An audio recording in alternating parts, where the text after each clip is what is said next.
It's time for Coronavirus Explained, where we look back at major events, developments and news from around the world over the past week with two leading experts. So let's begin with last weekend and take you back then when groups of Americans took to the streets to protest against lockdown measures, calling for the economy to be reopened and also citing an infringement of their civil liberties.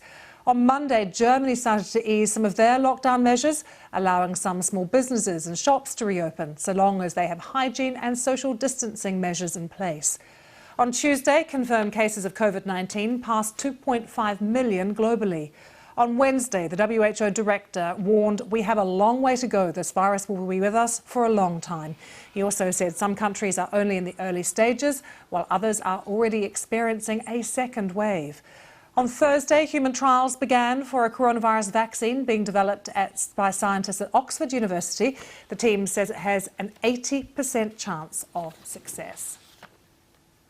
Our experts today are Bill Hannage, Associate Professor of Epidemiology at the Harvard Chan School of Public Health in Boston, Massachusetts, and Professor Kai Zacharowski, Director of the Department of Intensive Care at Frankfurt University Hospital, also President of the European Society of Anaesthesiology. Gentlemen, very good to have you with us.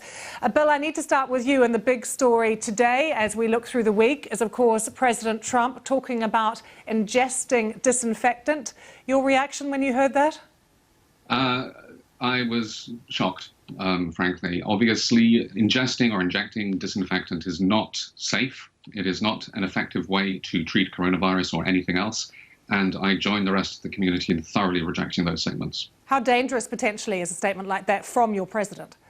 I think that we have to understand that you should not pay attention to medical advice from the president. You should pay to medical advice from doctors. It is potentially very dangerous. I hope that most people have the common sense to not follow it.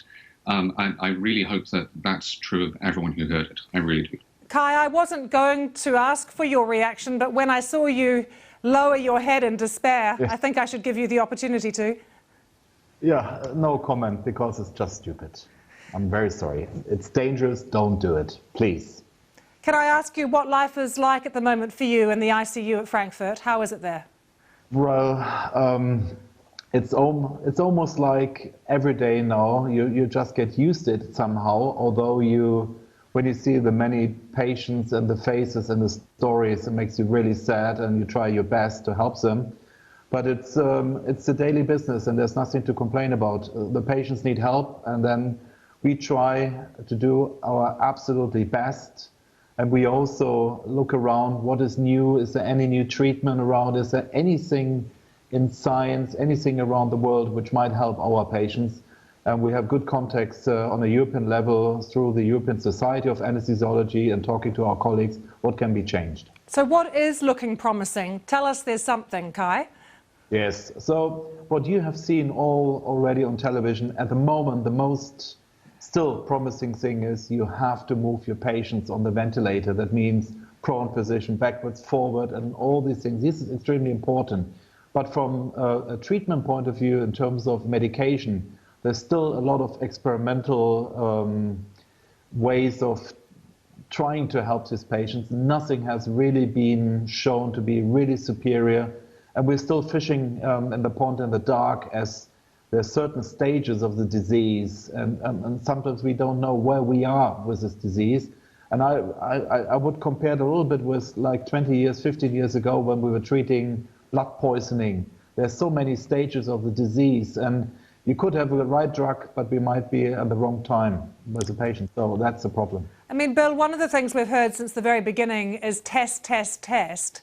Where are we at with testing? Because it feels like more tests are taking place, but are they being done in the right way? Well, it depends which type of test you're talking about. You have the tests which are diagnostic tests in order to detect people who have the infection now. In the United States, the state of the epidemic or the pandemic in different states is probably mostly reflecting the amount of those that are being done. We don't have very much sense of the true underlying burden of disease, but we are beginning to get some very, very good data which are beginning to come through from serology tests. And probably the most important advance over the last week for me was the study the study came out from New York yesterday, which was a large study of about 3,000 people in grocery stores, and it found that around 14% of them showed evidence of having antibodies to coronavirus.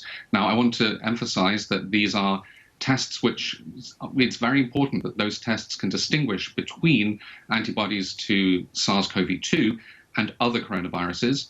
However, I'm tempted to think that these make sense because if you look at where they were applied across the state, you tended to see more evidence of people with a positive test in places where we know there was a higher burden of disease, such as New York City itself.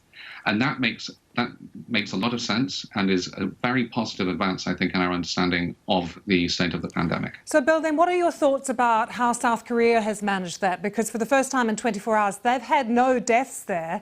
You know, there's been a lot of testing, contact tracing as well. Are they going about it the right way?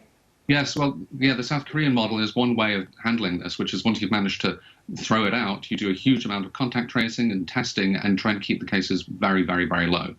Together with the ability to test, as they have, you can then use that to monitor for a growing surge, which could threaten healthcare. And that's what we wish to avoid at all costs.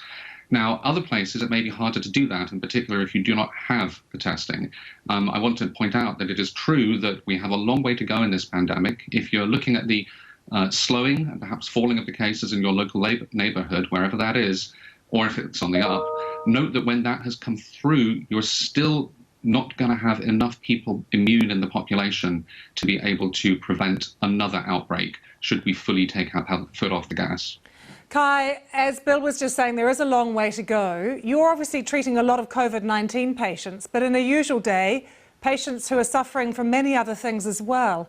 What's happening in your hospital with people presenting with strokes and heart attacks? Because here in the UK, those numbers are really down, and that's of huge concern over here.